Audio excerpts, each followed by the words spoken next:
NFL Week 1 has come to an end. It was a great week of football, and we're going to go over some scores and some stat lines, and I'm going to give you what I think about, every team's performance this week. So, we start off, obviously, Bills versus Rams, Thursday Night Football. It was an incredible game. Made another video about that one specifically. Go check it out if you have not already. Bills won 31-10. So incredible stat lines. Josh Allen, 3 TDs. He did have 2 picks, but not necessarily his fault. Matthew Stafford played terribly. I mean, this dude threw 3 picks. Not great for him after winning the Super Bowl last year. But, he did have Cooper Kupp. So, with 13 catches, 130 yards, and a touchdown. Stephon Diggs also, he had 122 yards and a TD. Gabriel Davis in the background, he had a fantastic game as well. Next up, Eagles-Lions. This one was, I'm going to say, surprisingly interesting. I did not think the Lions would be as competitive as they were. The final score was 38-35. Jalen Hurts' season is this season. He did have 243 yards, no TDs, no picks, but I believe he had at least 1 rushing TD, and really overall he played a very good game. Jared Goff didn't do bad either. He had 2 TDs and a pick. Miles Sanders, he almost hit the 100-yard mark. He had a TD. DeAndre Swift had 144 yards on the ground and a touchdown. I believe he may have had a good chunk of receiving yards as well. A.J. Brown, his first game with the Eagles. 10 catches on 13 targets, 155 yards. I believe that is the Eagles team record for a season opener for receiving yards. And then Amon-Ra St. Brown, he had 8 catches, 64 yards, and a touchdown. He played very well for the Lions. Next up, we have the Colts and Texans. We're going to kind of swap Prism Black for Prism Black. There is Jonathan Taylor, who obviously played very well. It was a tie game. It ended in a tie, 20-20. And there was, it was very interesting. Matt Ryan had 50 passing attempts, so not super great for a quarterback at his age to be taking that many attempts. He did play decent, though. Jonathan Taylor was definitely the highlight for the Texans, who had 161 yards and a rushing touchdown, along with, I believe, a handful of receptions. Davis Mills, I believe his second year in the league, he had 2 TDs and no picks in his first game. Surprisingly, one of the better quarterbacks week 1, considering everything. Michael Pittman, I believe he had a pretty long touchdown catch, 9 catches, 121 yards, and that 1 long TD. Then O.J. Howard, I believe, was the best tight end in terms of fantasy scoring outside of maybe Travis Kelce and maybe 1 or 2 other people. He had 2 receiving touchdowns. Next up, we have the Browns versus Panthers. This was a highly anticipated game, and the Browns came out on top. They won 26-24. Katie York was their MVP. He had at least 4 field goals, which was about half their points. And he hit a 58-yarder to win the game. A lot of pressure for the young kicker. Baker Mayfield, he ended up not playing terribly. He had 235 yards, 1 TD, 1 interception. But if you were watching the game, you saw he missed a lot, and I mean a lot of throws. Not a good look for him, but maybe it'll improve throughout the year. Jacoby Brissett didn't do too bad. He had a TD. But the Browns running backs are really what carried the team. I believe Kareem Hunt played outstanding. Nick Chubb had 140 rushing yards. No TDs, but he played incredibly well. McCaffrey had a touchdown run. Peoples-Jones had 6 targets, 60 catches. Robbie Anderson hit 102 yards and a TD. The San Francisco 49ers and Chicago Bears. This game was very rainy. Like, it's kind of insane. if you were watching in like the end of the fourth quarter, everything was soaking wet. The field had puddles in it. It was terrible. The final score was 10-19. The Chicago Bears pulled off the win, the upset win.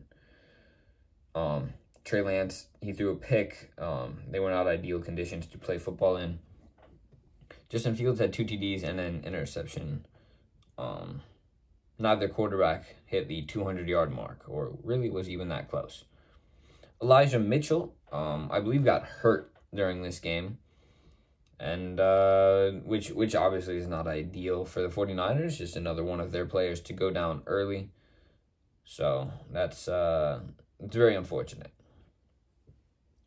Deebo Samuel, he had eight targets. It sounds really good if you're a fantasy owner, but he only had 2 catches for 14 yards. I believe he had a rushing touchdown in the game, which may have saved you a little bit. It wasn't quite enough for me, but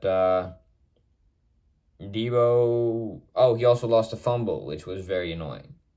But what can you do? Next up, we have the Jacksonville Jaguars versus the Washington Commanders.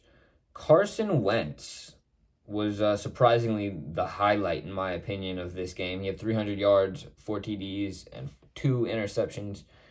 Trevor Lawrence didn't play that bad. He had 275, a TD, and a pick. James Robinson, I believe, got the bulk of the carries for the Jaguars. Not 100% sure, but he did have a rushing touchdown. Christian Kirk, I believe the number 1 receiver for the Jaguars, he had 117 yards. And, I mean, really, there's not a whole lot to say for this game. The Commanders won 28-22, and that's about it. I feel like a whole lot of people weren't really watching that game, to be completely honest. Next up, we have the Patriots versus Dolphins. Dolphins took the win 20-7. Tyreek Hill, Jalen Waddle, Tua all contributed. Mac Jones, he didn't play all that great. He had a TD and a pick, and I believe he fumbled at least once. Chase Edmonds had only 25 yards, leading rusher for the team. And, yeah, there's nothing else really to say for this one.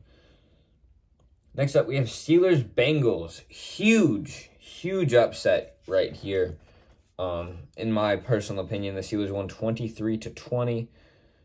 TJ Watt did get hurt. This is in overtime. I don't know if he got hurt in overtime. I think he got hurt before that. But he's expected to be out at least 4 to 6 weeks, if not more. He did say that he shouldn't need surgery, though, which is very good for them. Najee Harris also was injured. It was a foot injury. Apparently, it was not serious, so that should be okay. They scored a touchdown, the Bengals did, at the end of regulation. Evan McPherson had the extra point blocked, so, that's unfortunate. Joe Burrow, 338 yards, 2 TDs. Get this, 4 interceptions. That's a whole Aaron Rodgers season some years.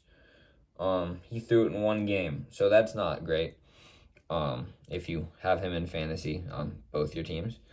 But I think he'll slowly improve. I know some of them weren't entirely his fault. Jamar Chase, as kind of expected, he had 10 catches, 129 yards, and a TD. He played very, very well.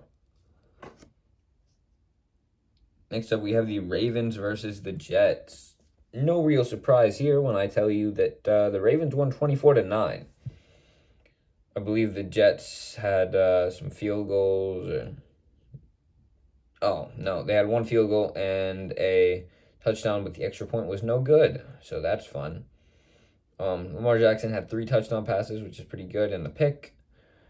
And, I mean, there's no real crazy stat line for this one, guys. Devin Duvernay had 2 receiving touchdowns, probably his best game in, at least a season, because I don't think I've really heard his name in at least a year. Next up, we have the Saints versus Falcons. This one was a nail-biter. We're going to switch out the background again and put in Michael Thomas. Falcons choked just like they always do. It wasn't quite as bad as 28-3, but I believe it was 26-10, which, you know, that's not ideal either. It was a crazy game. I didn't get to watch the whole thing, but Jameis Winston, he had 2 touchdown passes. Marcus Mariota, he had no TDs, no picks. Cordero Patterson had 120 rushing yards and a TD. But Michael Thomas, see him in the background, he had 5 catches, 57 yards, and his first receiving touchdown. He had a pair of them, actually, but his first receiving touchdown in at least a season, maybe even 2, because he was hurt for a long time. But he's back, and I'm not going to say better than ever, but I'm going to say that he will be good this year. Drake London, the rookie, he had 5 catches, 74 yards, no TDs. Not a great offensive game as far as I'm concerned for the Falcons, but they had a lot of field goals, so that really helped them out. Next up, we have the Chiefs-Cardinals. I believe I have 2 cards for this one, so we're going to take both of them out. There's Kelsey, and it fell. There's Mahomes. Bright futures indeed. Chiefs won 44-21. The Tyreek Hill era is over in Kansas City, but did not seem to slow their offense. In fact, they looked just as strong as ever.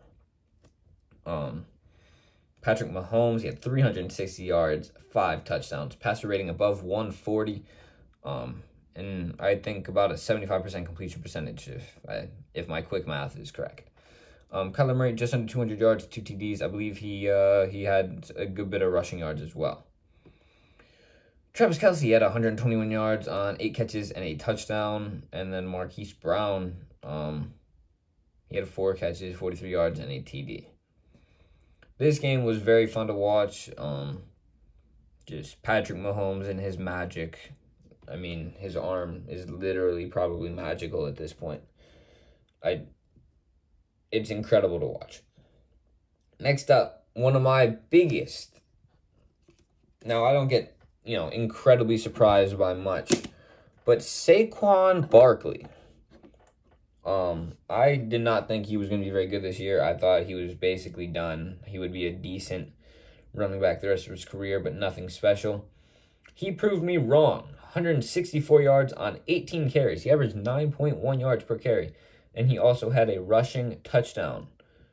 I think that is his best stat line in like a year. I don't think he didn't do anywhere near that last year ever.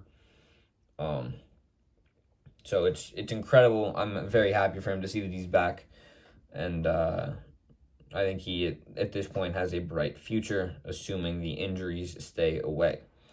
The Giants' offense didn't really get going until about the second half. Daniel Jones had 2 TD passes and a pick. Tannehill had 2 TD passes. Derrick Henry, a bit of a letdown if you took him in like the number 1 through number 5 overall picks in your draft, most likely. He had 82 yards, and that's about it. He might have had a few receptions, but nothing really important. So, a bit of a letdown if you are a Derrick Henry owner right now. Sterling Shepard, he had a touchdown catch, one of the first for a Giants receiver in a season. I don't think they really had very many last year, so getting the receivers started early this year I think is a good idea. Treylon Burks, the rookie, he had 3 catches, 55 yards for the Titans. This game was a nail-biter. It came down to the wire, a final score of 21-20. Next up, we have the Green Bay Packers and Minnesota Vikings. If you watched this game and you saw Aaron Rodgers at all, you would be just as frustrated as he is. His receivers are terrible. They're poverty. They're awful. I don't know how else to say that. But no one really cares about them because of what this guy did. Justin Jefferson. The final score was 7-23. The Vikings destroyed the Packers. Aaron Rodgers, he threw a pick. Continues his trend of interceptions on opening day. I believe he threw 2 last year. Kirk Cousins, he had 2 touchdown passes. And I believe Justin Jefferson has more yards in, like, the first half than the Packers did in total, which is insane. He had 9 catches, 184 yards, and 2 receiving touchdowns. This man is a menace, and he should be feared by all number 1 cornerbacks and safeties in the NFL right now. Next up, we have the Raiders versus Chargers. The Raiders lost 19-24, but they did have a bright spot, Davante Adams, who I believe also ended up with more receiving yards than the entire Packers team. If not, it was very close. Derek Carr had 2 TDs, 3 picks. Very unfortunate if you happen to draft Derek Carr and Joe Burrow in both of your leagues. Not super happy about that right now. Justin Herbert had a great game, though. 3 TDs, no picks, 280 yards. Josh Jacobs went without a touchdown. Austin Eckler, I don't believe, did anything all that special either. But Davante Adams, as I said, the bright spot. He had 10 catches, 141 yards, and a touchdown. This man is incredible. I'm not going to give him the menace title because I feel like if I say that for Justin Jefferson and Davante Adams, that's not really fair considering Jefferson had like 40 more yards and another touchdown. That's about it for that game, though. The Buccaneers beat the Cowboys 19-3. If you're a Cowboys fan, you are very heated right now because Dak Prescott is injured. He may have to, I think he has to have surgery on his hand, and he's going to be out like a decent amount of time, which means you guys have to start Cooper Rush for the foreseeable future. Tom Brady is apparently showing his age. He said he was sore the day after the game, and I believe he might still be. He had a TD and a pick, and we'll see how he is heading into next week. Leonard Fournette had a good game, 127 yards. I believe he had a few receptions as well. He's a beast. He's borderline unstoppable. For receiving, Mike Evans led the game, 71 yards and a touchdown. I predict him to be the best receiver on that team. I'm not going to say the division, but I think he'll be the best receiver on that team by far because I think Chris Godwin got hurt again, and he likely won't play next week. But again, highlight there, Dak Prescott is hurt, and he won't be back for the foreseeable future. That's a difficult word when you're trying to say it quickly. The last game, Monday Night Football. Denver Broncos versus Seattle Seahawks.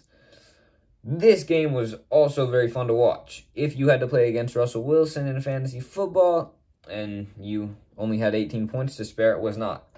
Or if you had DK and needed like 20. The Denver Broncos did lose 16-17. The Seahawks took down their former quarterback, Russell Wilson, who he rode. He had 340 yards and a touchdown, but wasn't quite good enough to win the game. Geno Smith looked fantastic, though. He went 23 for 28, 195 yards, 2 TDs. He looked very good, in my opinion. Melvin Gordon and Javonte Williams, I believe, split the carries pretty equally. I think Javonte had a few receptions as well. He did lose a fumble, though, and I think Melvin Gordon may have as well. Jerry Jeudy had 4 catches, 102 yards. He had a really, really long touchdown from Russell Wilson. It's kind of confusing to look at the green and not be able to say Russell Wilson like with that color because it's just been that way for like a decade. But things change. The Seahawks didn't really have a leading receiver. I think DK did okay, but he did lose a fumble, so that's unfortunate. And I mean that's about it for the week. If you enjoyed, make sure to stay tuned for more NFL content. And I'll see you in the next one. I'm going to be posting my predictions and just whatever information, preparation for next week. Probably tomorrow or Thursday morning, one of the two. So stay tuned.